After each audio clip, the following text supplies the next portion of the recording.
Good afternoon. Thank you for attending the Q4 fiscal year 25 Snowflake earnings conference call.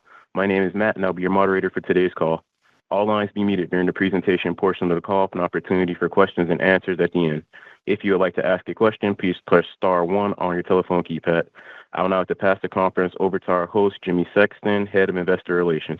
Jimmy, please go ahead. Good afternoon, and thank you for joining us on Snowflake's Q4 fiscal 2025 earnings call.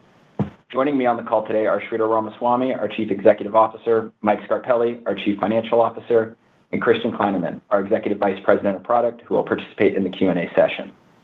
During today's call, we will review our financial results for the fourth quarter of fiscal 2025 and discuss our guidance for the first quarter and full year fiscal 2026.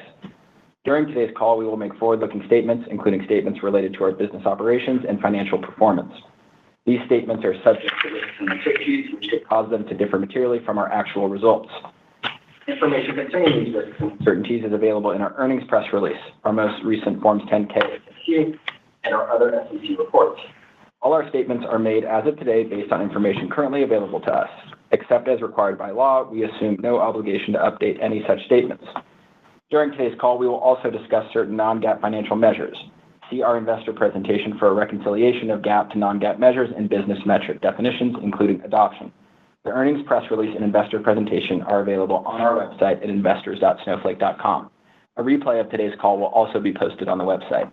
With that, I would now like to turn the call over to Sridhar. Thanks, Jimmy, and hi, everyone. Thank you all for joining us today. What a difference a year makes. It was on this call last year where I was introduced to you as Snowflake's new CEO. I look at the progress we've made in just 1 year, and I could not be more proud of our team. Our core business is very strong. Our product delivery is in overdrive, and our go-to-market engine is humming. We're innovating better than ever and firing on all cylinders, and we have an enormous opportunity ahead of us.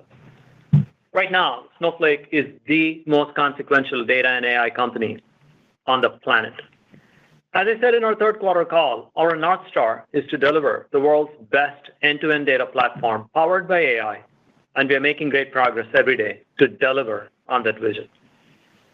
I'm incredibly proud of the operational rigor we have incorporated into our company, delivering greater efficiency while also aggressively investing and delivering on growth. And our focus on our customers has never been stronger. We continue to hear how easy and cost-effective our platform is. And we are hitting more and more multi-product adoption because of the tremendous value we are delivering to our customers. We are keeping our foot on the gas. We are building on our strengths and going after the opportunities ahead with urgency and focus to ensure we continue our strong momentum throughout this year. You can see this progress in our strong fourth quarter results. We're just getting started. Product revenue for Q4 was $943 million, up a strong 28% year over year. Remaining performance obligations totaled $6.9 billion, with year-over-year growth of 33%. Our net revenue retention was a very healthy 126%. In the quarter, our non-GAAP operating margin increased to 9%, and our non-GAAP adjusted free cash flow margin was 43%. As you can see, we delivered another quarter of strong revenue growth and overall very healthy results. As I said last quarter, we are obsessed with driving product cohesion.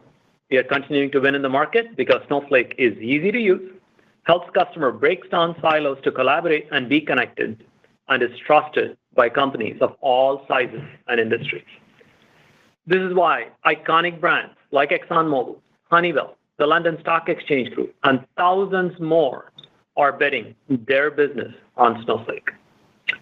Fiserv, a global provider of payments and financial technology, for example, is transforming how businesses and financial institutions use data by providing them with their own analytics platform through Snowflake. This empowers Fiserv customers to have access to insights from their transaction data, combine it with market information, and train their own AI models, enabling smarter business decisions that were previously only possible for large enterprises. Last quarter, we held our Build Summit, our biggest event of the year for our builders and developers, followed by regional meetups and events around the world. So far, a record of more than 20,000 attendees have joined these events, showing incredible momentum and excitement for our product vision. We continue to hear how we are making it simpler to develop, build, and innovate on our platform. More and more customers are switching to Snowflake and realizing the incredible ease of use and cost savings our platform delivers. We are also helping our customers develop entirely new revenue streams to monetize their data. For example, supply chain leader Blue Yonder leverages Snowflake's robust data management capabilities and scale to help companies transform their operations by offering AI-powered insights. The Blue Yonder platform processes over 20 billion AI predictions daily to help retailers, manufacturers, and logistics providers better manage inventory, optimize deliveries, and respond to disruptions. It enables their customers to access powerful supply chain intelligence that would be impossible to build on their own. As our competitors continue to require expensive engineering resources to maintain and scale, more and more customers are seeing real bottom-line impact by turning to Snowflake. We have seen more and more Snowflake customers save over 50% by migrating to us from other providers. In fact, we recently announced that SnowConvert, Snowflake's native code conversion tooling, is now free for anyone to help accelerate migrations from Oracle, Teradata, and many other systems to realize these benefits in data analytics. Snowflake is also the de facto circulatory system in the enterprise world. The ability to collaborate and share data is one of our core differentiators. We are seeing strong adoption of our data sharing capabilities with customers like Stripe, NTT, and Braze, which each have active data sharing connections with over 160 partner and customer organizations. These connections enable them to securely exchange data with their partners and customers, driving value across our ecosystem. We are continuing to innovate at lightning speed. This past year, we brought over 400 product capabilities to market, over double the amount we launched the previous year. We've seen incredible growth in our data engineering business and continue to see strong adoption of open data formats, especially truly open, modern data formats like Apache Iceberg, which is transforming how organizations manage and query data at scale. We have also seen amazing growth in the number of companies building and collaborating on Snowflake, with over a third of our capacity customers collaborating with data on a regular basis. When it comes to AI, last year was foundational for us. We introduced Cortex AI, which is now being used by customers to seamlessly build data agents for both structured and unstructured data with state-of-the-art retrieval using Cortex Search and Analyst. We are supporting a range of market-leading models, including Anthropic's Claude, Meta's Llama, and DeepSeek. And I'm sure you saw that we just announced our expanded partnership with Microsoft that brings OpenAI's models into Cortex. This makes us the only data platform to seamlessly host both Anthropic and OpenAI's world-leading models, enabling our customers to build data agents while ensuring that their data remains secure in Snowflake. And just a few weeks ago, we introduced Cortex Agents, a world-class agent orchestration framework to enable seamless planning and execution of tasks across structured and unstructured data, all powered by leading models such as Anthropic's Claude. They leverage Cortex Analyst and Cortex Search to deliver state-of-the-art accuracy along with enterprise-grade reliability and governance so customers can build agents at scale. And today, we announced that we are deepening our partnership with Microsoft. We are making Cortex Agents available in Microsoft 365 Copilot and Microsoft Teams, bringing millions of users seamless access to information and accelerated productivity, all within the Microsoft platform. All of these innovations are focused on driving real value for our customers. We make it easy for people to create a chatbot on structured or unstructured data. And these, in turn, are the essential building blocks for a strong AI foundation as we head to the next inflection point with agents. We now have over 4,000 customers using our AI and ML technology on a weekly basis. Take AstraZeneca. They're harnessing the power of data in Snowflake to revolutionize healthcare by making its data AI-ready.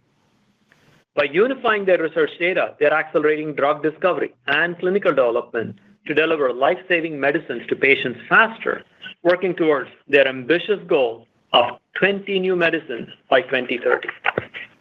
And State Street, which manages 10% of the world's financial assets, is using Snowflake AI and machine learning to uncover new market insights that help financial institutions make better investment decisions. As our AI offerings continue to scale at lightning speed, our core business continues to be incredibly strong. We have talked a lot about delivering on our vision of being the end-to-end technology provider for our customers' data journey. Already, we are introducing additional Snowflake connectors in private preview, leveraging the technology from our acquisition of Datavolo to provide seamless connectivity and data integration with key platforms like SharePoint, Google Drive, Workday, Slack, and many more. Our customers are loving this capability, and we have strengthened our foundation to deliver an extensible and flexible connectivity platform for unstructured data as well as structured data. As we continue to bring new innovations to market, we are focused on scaling efficiently. We are investing in the growth of our go-to-market operation and maintaining our seamless collaboration between engineering, product, marketing, and sales to bring products to market effectively, delivering more value to existing customers, as well as winning new ones. Using our Cortex AI technology, our GTM teams can now quickly discover the most relevant sales content by asking natural language questions of our sales knowledge assistant. And with our fast Streamlit apps, they can get deep insights into our customers' consumption trends in our Customer 360 app. You'll also see our emphasis on rigor and efficiency in our growth plans. Our headcount growth over the next year is focused on engineering and sales, which are teams with direct impact to revenue. We are using AI internally to drive efficiency in incredible ways. Our teams are able to tap into a wealth of data and information faster than ever before. It is this operational rigor that we instituted in fiscal 25 that is now our way of life going forward, investing in growth while having a maniacal focus on driving efficiencies throughout our business. Mike, why don't you take us through more of the financial details? Thank you, Sridhar. In FY25, product revenue grew 30% year over year to reach $3.5 billion. Our core business is strong. We continue to see stable consumption patterns as evidenced by our 126 net revenue retention rate. New products are becoming an important growth driver. Snowpark contributed 3% of FY25 product revenue, and we are seeing strong adoption of our new data engineering and AI features. In Q4, technology customers outperformed, while financial services continues to be our top vertical. EMEA was another source of strength. The Q4 holiday impact was consistent with our expectations. Remaining performance obligations grew 33% year over year. During the quarter, several large customers ran out of capacity before their contract end date, as their revenue outpaced their contracted bookings. Instead of pulling forward their renewal cycle, these accounts are now purchasing as they consume. This is common for large customers, and we do not view this choice as indicative of their future consumption patterns. Turning to margin, FY25 non-GAAP product gross margin of 76% landed in line with expectations. FY25 non-GAAP operating margin was 6%. Last quarter, we discussed our plans to improve efficiency.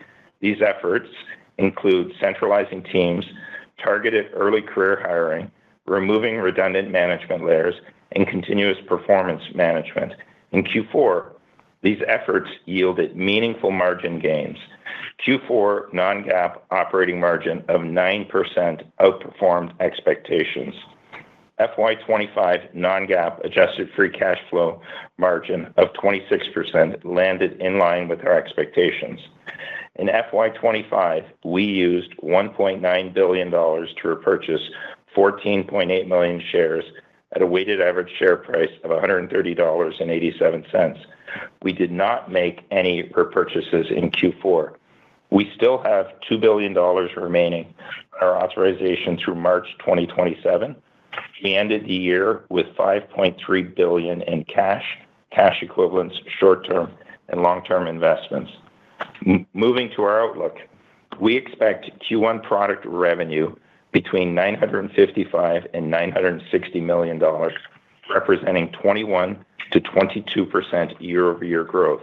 As a reminder, Q1 is the most difficult year-over-year comparison as we lap leap year.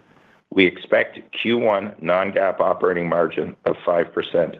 This margin outlook includes expenses associated with our annual sales kickoff event hosted in Q1. We expect approximately $15 million in expenses similar to last year. For FY26, we expect product revenue of approximately $4.28 billion, representing 24% year-over-year growth. We are forecasting stable growth within our core business. We expect new product features to contribute to the step-up in year-over-year growth rates in the second half of the year. As always, our forecast includes headwinds associated with performance improvements. As I said last quarter, product improvements are an ongoing part of our business, and we will not be breaking out assumptions for specific features moving forward. Turning to margins, we expect non-GAAP product gross margin of approximately 75%. Longer term, we expect easier GPU access and growing AI revenue to benefit product gross margins associated with new product features. Non-GAAP operating margin will expand to reach 8% for the year. We expect non-GAAP adjusted free cash flow margin of 25% for the year. Our strong revenue growth, combined with a more thoughtful approach to hiring and increased leverage from AI, will benefit stock-based compensation as a percent of revenue. In FY26, we expect SBC as a percent of revenue to decrease to approximately 37% from 41% and will continue to decrease year on year. We will be hosting our Investor Day in conjunction with our Summit Conference the week of June 2nd in San Francisco. If you are interested in attending, please email ir@snowflake.com. Before opening up the line for questions, you've likely seen our filing sharing that I plan to retire once the successor is in place and up to speed. The company executed well in FY25 under the new leadership of Sridhar, and I feel we are set up for success in 2026 and beyond. This is the right time to hand the reins over to a new CFO. The company will be kicking off a search for my replacement, and I will stay on board full-time until a suitable replacement is in place and a transition is completed. Mike, before we jump into Q&A, I want to take a moment to express my gratitude. Over the past year, you've been an incredible partner, and I'm deeply appreciative that you will continue to be as we work together to make this a smooth transition. Snowflake wouldn't be the iconic company it is today without your years of leadership. And I know I speak on behalf of all of our employees when I say we're so happy for you and we look forward to celebrating you over the coming months. We can now open up the line for questions. If you would like to ask a question, please press star followed by 1 on your telephone keypad. If for any reason you would like to remove that question, please press star followed by 2. Again, to ask a question, press star 1. As a reminder, if you're using a speakerphone, please remember to pick up your handset before asking your question. We will pause here briefly as questions are registered. The first question is from the line of Keith Weiss with Morgan Stanley. Your line is now open. Thank you. This is Sanjit Singh for Keith. I want to extend my congrats.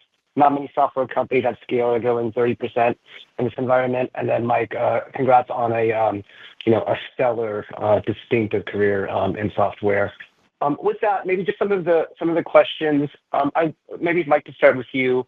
On your comment on these large customers in Q4 exhausting their commitments, but not necessarily renewing, going on demand, how usual or unusual is that?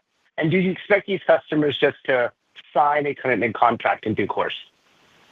Yeah, I fully expect they're going to sign a new commitment. But as you know, we typically sign a 3-year contract with our customers once they're up and running. Many new customers start at 1 year the first year, then go to 3 years. And under their contract, they make a capacity commitment to us based on what they expect they're going to go through. But if they burn through that commitment before the end of the contract term, the customer has 2 options. They can do an early renewal, and make a new capacity purchase. Typically, they only do that if they're going to get some economics for that makes sense to them, or they continue to purchase under the same terms as they go to the end of their contract period, at which time they must do a new capacity purchase of equal to or greater than to get the same economics that they have in their contract. So this has always happened. We just had a few big customers that happened to in this quarter, and I fully expect sometime over the next month to 6 months that those people will sign new contracts. And I'll just add on a couple of obvious statements, which is that these customers reaching their capacity earlier is a good thing. It means that their consumption has gone over what they predicted at the beginning of the contract. Generally speaking, these accounts are in a pretty happy place. And yes, there's sometimes a little movement here and there with timing. Yeah, that makes complete sense. And then Sridhar, maybe for you, Mike also sort of framed the guidance where the new products probably shows some more muster in the second half of this year. You've done a lot of work, the team's done a lot of work accelerating the pace of product innovation. Could you give us some color on the adoption trends within the data engineering portfolio in one bucket, and then looking at sort of the AI ML application platform side with some of the announcements supporting both OpenAI models and Anthropic models? When do you think that starts to unlock more workloads, more customer adoption, and ultimately a greater revenue as we look to the balance of this year? Yeah, that's a great question. And in areas like data engineering, as you know, we've been working on technologies like Snowpark, which is our version of Spark. And we have talked about how that has already driven robust adoption. I think what is new in the world of open data is what all of the technologies that we are bringing allows us to do in this vastly expanded scope of data that is available to us. And we are increasing that by making investments in companies like Datavolo and turning that into a large set of connectors that can bring in more data. Both Christian and I and the sales teams track these different areas. We have talked to you previously about product features like dynamic tables. This truly is an amazing product where setting up complicated pipelines is roughly as simple as writing a SQL query. So we are seeing a lot of brisk adoption. And it can also reach scale very quickly because it feeds very naturally into large-scale applications. So both Christian and I and others are very confident on that side.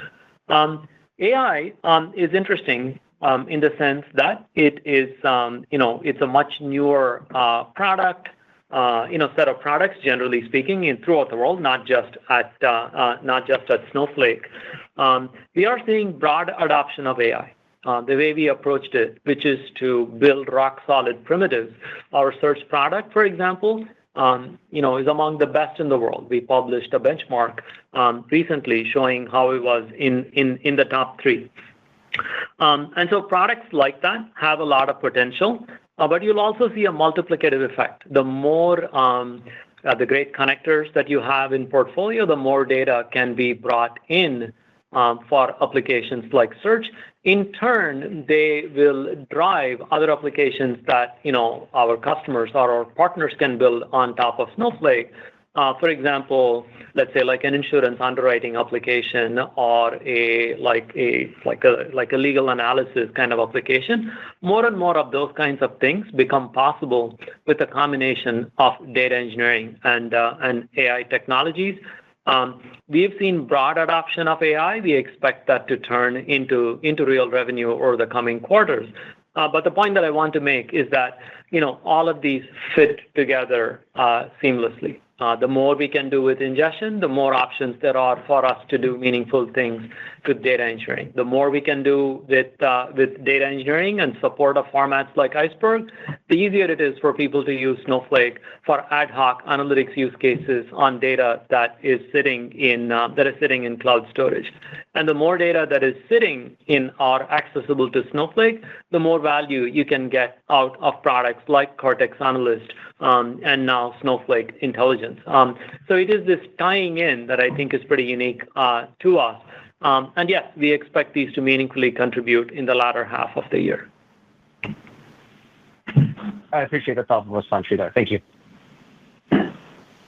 Thank you for your question. Next question is from the line of Kirk Materne with Evercore ISI. Your line is now open. Yeah, thanks very much. Congrats on a great quarter, and Mike, congrats on a great run at Snowflake.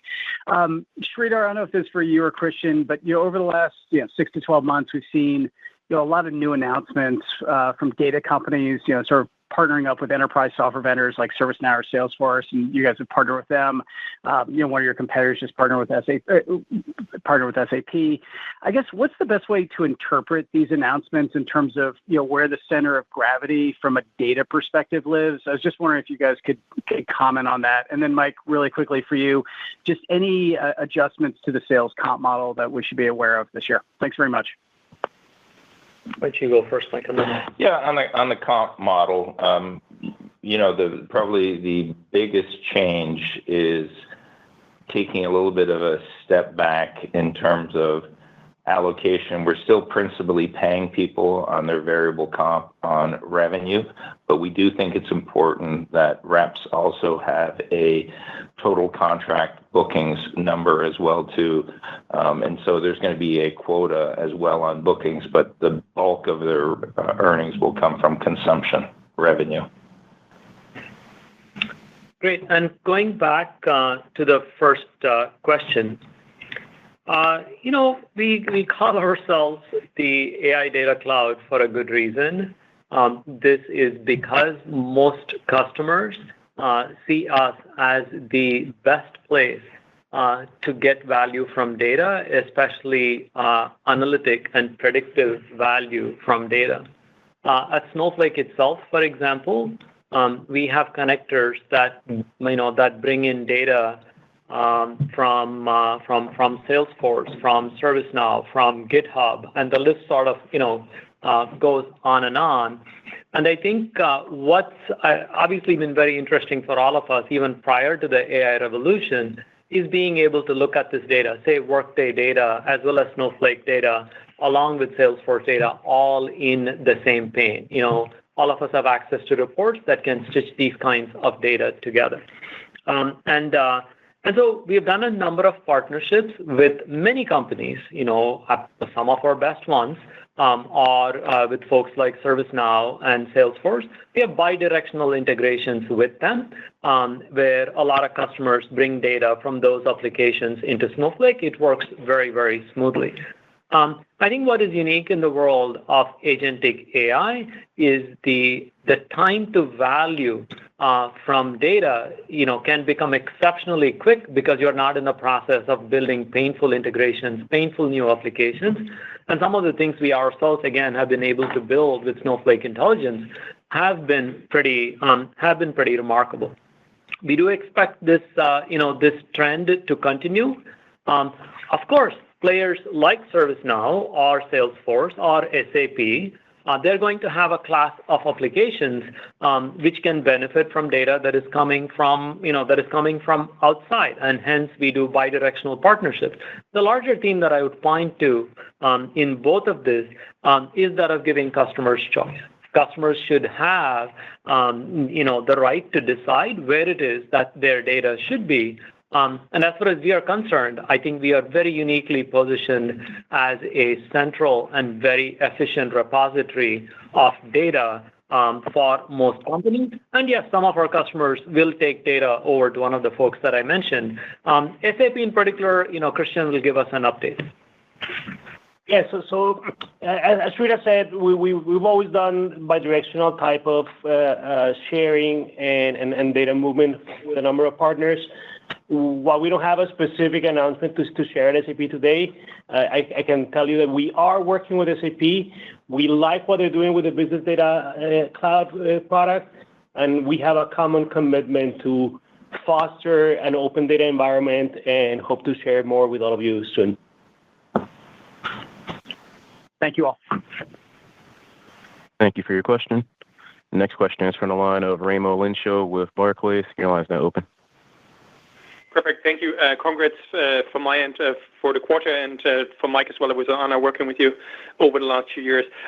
Two questions, one for Sridhar, one for Mike. Sridhar, on how do we think about adjacencies for your offering that you kind of might want to consider, or how do you think about them? Like, for example, this quarter, there was a big debate about streaming and how that might fit into you. So maybe can you kind of talk about like how you see the product evolving from your perspective?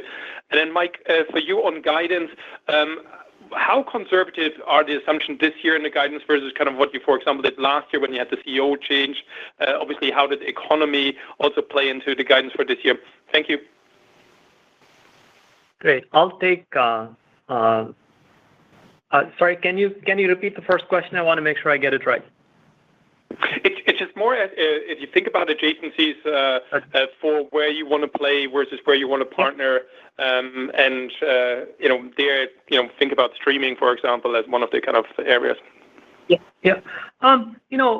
Like overall, we work with a number of partners. The data space is a very large space. We try to be very open and clear with our partners about where our big areas of investment are. Absolutely, we work with a number of folks in streaming. But both streaming and ingestion are areas where we think it is important for us to have a good offering in place. And while it looks simple, streaming comes in many shapes and sizes. There are on-prem solutions that are great. There are more cloud-native sort of solutions, and the same goes for connectors. We will have a robust ingestion offering. And we continue to work with partners. We do think of streaming as a critical area for Snowflake, just like we think of Snowflake Intelligence, which begins to merge the line between what one would think of as BI and a new class of application. It's a new thing. We think it's important for us to have a presence there. Christian, any thoughts to add? No, we at the same time partner with a number of players. We continue to be committed to those partners. We have lots of customers that use us alongside other technologies. You may be alluding to Red Panda, but we're also companies like Confluent are great partners, and we'll continue to do that. And then, Raimo, on your question of guidance, I'm just going to say the guidance I feel is appropriate. We've always tried to give meaningful guidance, and given the scale we're at right now, we think a 3% beat should be considered a big beat. I feel good about the guidance that we've set for the quarter and the year. And by the way, everyone makes it sound like this is my last call. I think I'll be here for a little while longer. So you can congratulate him a few times. All right. Thank you. Thank you for your question. Next question is from the line of Brad Zelnick with Deutsche Bank. Your line is now open. Great. Thank you so much for taking the questions. Maybe first for Sridhar, with Cortex agents announced for agent orchestration, can you talk a little bit more about what differentiates your offering versus many other agent offerings out there, and maybe where the product vision came from? Was this something customers were asking for, and are there any early adopters maybe that you're working with out there? It's a good question. I think the best answer to that goes back to something that I talked about earlier in the context of the data cloud. I think we are rapidly approaching a world in which data is even more central than before. Previously, if you had data sets and wanted to stitch them together and or build an application, you had to painfully engineer semantics, figure out how to do it, build an application, and then figure out how to write, for example, how to use an API to write back data. For example, Claude does incredibly well is it can produce pretty professional grade UI with instructions in English, which was just like unthinkable a couple of years ago. I think it is that centrality of data that plays into how we think about agent flows. When other software vendors talk about agentic applications, they're generally limited to the context of the particular function that they serve. So, for example, if you have a customer service offering, then you will naturally offer a customer service agent that can automate parts of the work that agent is going to do. We are uniquely positioned in that we are a horizontal platform. Customers could store all different kinds of data with us, and that makes it possible to create pretty interesting new applications. It's too early for me to speak in public about customers and use cases just yet. But I can give you lots of examples, even within Snowflake, where the ability to look at data that is sitting in Salesforce, which is where all our meeting data lives, and simultaneously look at all of our enablement material or notes from each of the use cases, and then using that to update some stores, update the status of things. This is an application that we're super excited about.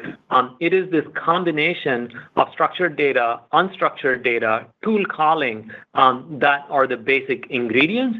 And we can also scale these very effectively with a number of partners that we have. Companies like Elementum build on top of Snowflake, and they're going to use the core infrastructure that we provide to drive these kinds of agent applications. It's really helpful. Thank you, Sridhar. And Mike, just for you, with Q4 being such a bonanza bookings quarter where you do a lot of big deals with large customers, can you talk more about the trends you're seeing with your largest customers, maybe the momentum and expansion rates and the services that they're embracing and plan to consume this year? Thanks. Yeah, I'll just say the momentum continues with our large customers. They continue to grow and consume like any quarter. Some overachieve our forecast, some are under. There was nothing unusual there, but large customers really are the ones that drive our revenue growth. I was very pleased with the number of $1 million plus customers growing and the number of $5 and $10 million as well too. So I'm very pleased there, and I think our sales organization has really built up a lot of muscle too this year to really identify new workload opportunities and go live. I think our professional services and our partners are getting better at migrations and handling a number of these things as well too. I think our SE organization has really stepped up and is going to really help drive a lot of those new workloads next year in Snowflake. So I'm very pleased with what I'm seeing right now. Great stuff, and congrats on a strong finish to the year. Thank you. Thank you for your question. Next question is from the line of Brent Bracelin with Piper Sandler. Your line is now open. Good afternoon, Mike. Happy to learn you're not leaving anytime soon here. We'll save the congrats. But I did want to ask you a question around product growth. The guide implies an acceleration for the first time into the second half in three and a half years. What's driving the optimism on acceleration? Is it all new products, or are you feeling better about consumption activity across the base? It's both. The core of our business is very strong, coupled with the new products that we see that will be going into production. Also, on top of, I'm pleased with the muscle we've been building on new customer acquisitions, and that's going to start to kick in the second half of the year. We do get a lot of visibility into our existing customers with planned migrations that they have, and I think that is looking very good for the second half of the year. And remember, our guidance for Q1 seems low, but that is because of that we miss one business day because of leap year, and that's a fair chunk of revenue that comes out of that when you're looking at that growth rate just in Q1. Helpful color there. And then Sridhar, just as you think about growth levers to the business, one area you flagged was this idea of Snowflake's role in AI-powered advertising. You clearly know the advertising market well. I never really thought of the large ad market as a meaningful opportunity for Snowflake. Can you just double-click into when you think about the AI-powered ad market, is there an unlock that you see there for Snowflake in that kind of new workload scenario? Thanks. We've actually been in this area in the area of marketing and advertising for a fairly long time. There are tons of CDPs, startups, others that custom CDPs that people build, customer data platforms on top of Snowflake. In fact, we acquired a company called Samuha because data clean rooms are a really powerful enabling technology for things like conversion lift. And part of what we facilitate in this role as a data ecosystem player is automating even more operations. We talked last time about this idea called AI SQL, which is what are the primitives you can put into SQL such that image analysis, video analysis can be done very easily by analysts. So you can ask questions like, does putting a Christmas tree into the ad increase the click-through or the conversion rate of an ad that you show over the holidays? And so I think as we introduce multimodal capabilities into Cortex, I think the lens of what is achievable with Snowflake will continue to expand. And of course, with language models, with AI models in general, the generative applications, how can you generate creatives? How can you generate copy for creatives? Those are also areas that become easier and easier to do. And so that's our broad role. It's an important vertical, both marketing and advertising for Snowflake. But I think the arc is moving more from measurement and privacy-preserving technology to also generative technologies that can power more automated testing and things like ROI measurement using Snowflake. Helpful. Thank you. Thank you for your question. Next question is from the line of Alex Zukin with Wolfe Research. Your line is now open. Hey guys, thanks for taking the question. And Mike, I look forward to our banter for at least a few more quarters. Yes, we'll have it. Sridhar, maybe just on looking at the spend intensity in your market, it seems like something has changed to the positive over the past 6 months. It seems like it's gotten better. You've been meeting with a lot of customers. Mike mentioned that the tech and financial services verticals outperforming, but maybe can you talk to how much of this is broader demand environment versus sales execution improvements versus confidence in kind of better product innovation, velocity, releasing of new products? If anything you can do there, I think would be helpful. Well, you know how this works. Positive feedback cycles feed on themselves. And so, but I would say in my mind, the pretty substantial changes that we've made in how we operate as a company, absolutely. First is around product velocity. I think if you look at the pace of how we've been able to get AI products out to market, I think it's been remarkable. But there's a lot more innovation that is happening. We have a big effort around AI-powered migrations that you will hear more about. We have invested heavily in data collaboration and sharing with release of things like an internal marketplace for data. Lots of new products in the data engineering space, including Iceberg. So from that perspective, I think we are just feeling more confident about who we are. and obviously expanding the aperture of what is possible. Previously, it used to be that people would have to bring their data into Snowflake to get something done. But with things like Iceberg, we can take care of that right off the bat without any need for movement. I think product velocity is one part. But to what Mike was talking about, I think there is an awareness of the use case lifecycle, of the discipline needed to understand where we can create value for customers, map it out in a thoughtful way, and then engage in a fairly, I would say constant conversation about what are the best places our account teams and our customers can come to a shared understanding of the projects that we should be working on.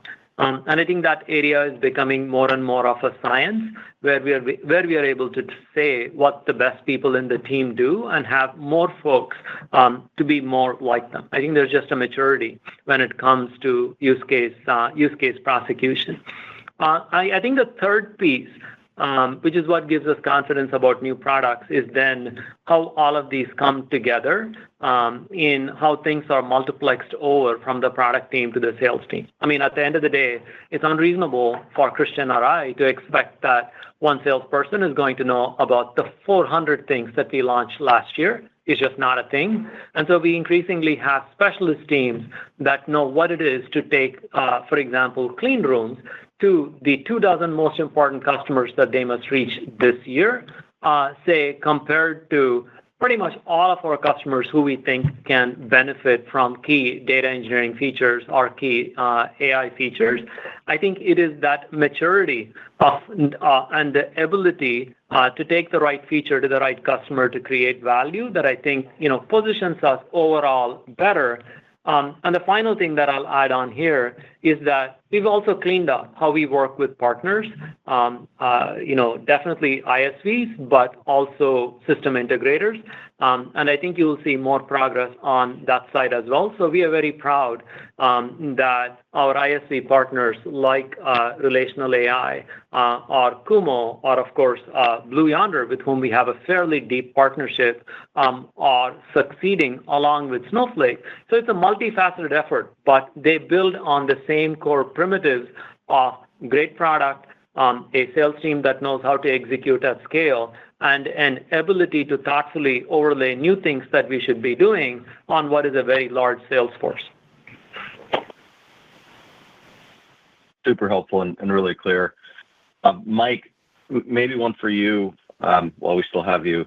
The guide for next year, it does seem like it's starting. I think you've gotten this question a few different ways. It's starting at a stronger place than if I look a year ago. If we look a year ago, when you were incorporating maybe some iceberg risk. So to the extent that you can put a finer point on that confidence that you have to put that guide out there, again, implying some acceleration.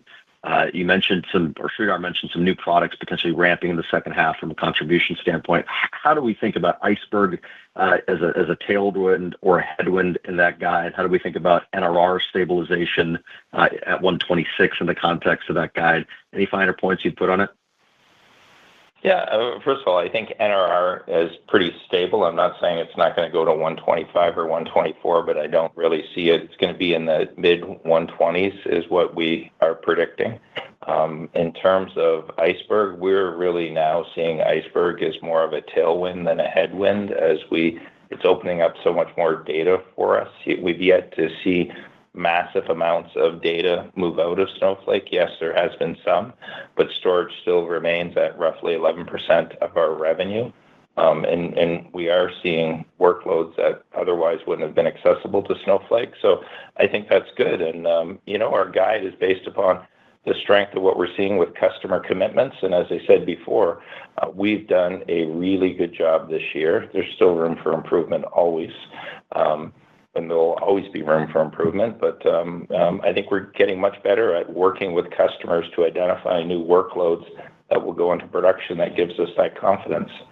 I'll just add on to what Mike said, which is, I've said this before, the iceberg story is one that Snowflake can write. We've made all the right investments in the format, how broadly it is getting adopted. And yes, while there will be some customers who might want to move data that is in Snowflake over to Iceberg, there is vastly more opportunity for us to take Snowflake to where the data is. And that's what I mean when I say this is our history to write, and that's what we are in the process of doing. We've had success with a number of data engineering use cases. We think that there are a lot of data analytics use cases to also go after, and that's the exciting opportunity that has opened up for us. And I'll add that I think on Iceberg, we've shifted from theoretical to actual consumption, actual revenue coming already materializing to us. Congrats to you guys. Thanks again. Thank you for your question. Next question is from the line of Mark Murphy with JP Morgan. Your line is now open. Great. Thank you for taking the question. This is Sona Kolar on for Mark Murphy, and I echo the congrats. Sridhar, curious to get your take on a couple of the major recent industry developments, one being DeepSeek models and the other being the large-scale data center build-outs with Stargate of 100 to 500 billion, and now Meta announcing the 200 billion project. How would you think through the direct and kind of indirect opportunities for Snowflake with that much data in motion? For instance, DeepSeek usage in Cortex, or some of the broader data management or data integration needs as your customers start to tap into those services? Thank you. This is a pretty dynamic space, which seems to change pretty dramatically every 3 months. But in as much as DeepSeek is interesting, I think the work that xAI is doing and Grok 3 and what it is capable of is equally interesting. I think we are definitely headed to a world in which there are now several players, it's not 2 any longer, that are leading the charge when it comes to the world's innovations with AI. And the fact that it is a healthy combination of open source models as well as proprietary models, we think is a good thing. As I said, our value comes from our customers being able to bring all of their data together into one place and derive more and more value with it.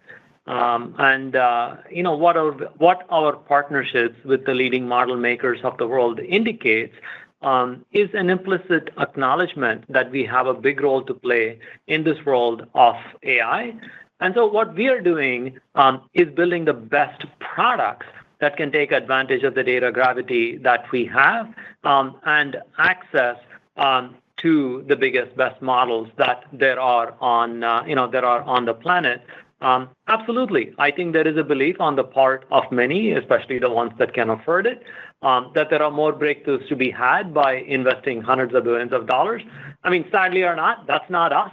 But I feel very happy about our ability to work with these folks and create value for our customers.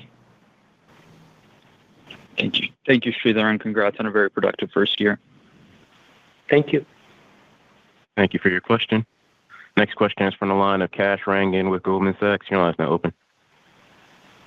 Hey, thanks for taking my question. This is Matt Martino on for Kash Rangan. Sridhar, one for you. I know Snowflake is recently coming off their sales kickoff, so it would just be great to get some of your takeaways from the event and kind of what the key message was to the sales force, whether it's around prosecuting new use cases or pushing some of the newer products Snowflake is bringing to market. Thank you. As you folks know, sales kickoff is about unifying around a common message, a common theme, a sense of purpose. I think I found the enthusiasm among the folks to be infectious. I think it was very good. I can't obviously attend like all of the meetings. They're all in parallel. But I've looked at some of the material. I think the level of sophistication that our leaders are bringing to how they take care of business, where they point out what do exemplary SEs do, and how do we hold them as a role model for others, and how we thoughtfully add on new products. As I said, we are at a place where it's pretty unreasonable for anyone to expect that they're going to know everything that Snowflake does. So we've introduced things like colleges. These are essentially constructs within Snowflake for specialization in different areas. So that somebody that wants to become an expert in machine learning within a particular pod can sign up, become that expert, and serve as a point of contact for that particular pod. So what I would say I saw was this sort of sophistication and confidence in being able to take our product to market. And of course, there's a lot of how do we do right by the customer? What creates value for them? How do we work with them? That was also front and center. But these folks are also there. Anything else to add, Mike, Christian? A lot of excitement for our product lineup on what's coming. We'll share more at Summit. Yep. Thanks a lot. Appreciate your thoughts. Thank you for your question. The final question is from the line of Joel Fishbein with Truist Securities. Your line is now open. Thanks for taking the question. I guess it's a two-part, one for Sridhar and one for Mike, but same topic. You had an expansion with your partnership with Microsoft and relates through OpenAI. I would love to just get a little more granular about what that means for you guys, for Snowflake. And Mike, if you can potentially quantify what that could mean from a revenue standpoint, in the future. Thanks. I'll start, and Christian, should add. We have a broad and deep partnership with Microsoft at the level of data, but also at the level of products, where things that we create come out in Microsoft Copilot, come out in Teams, and so I'm very happy with that partnership. We are increasingly going to market together in a number of situations, and so I think that is all hugely positive. What the specifics of this partnership means is that OpenAI's models are effectively accessible within Snowflake's security perimeter. And that's a highly technical definition. It is basically the guarantee that we make to our customers that their data is fully under our control is a big deal for our customers.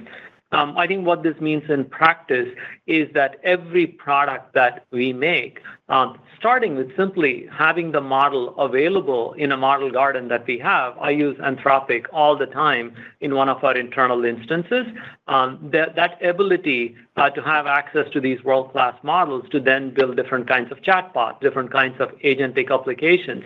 And so what this enables is for us and our customers is to be able to build world-class applications without having to have data go anywhere else, without special licenses that are needed.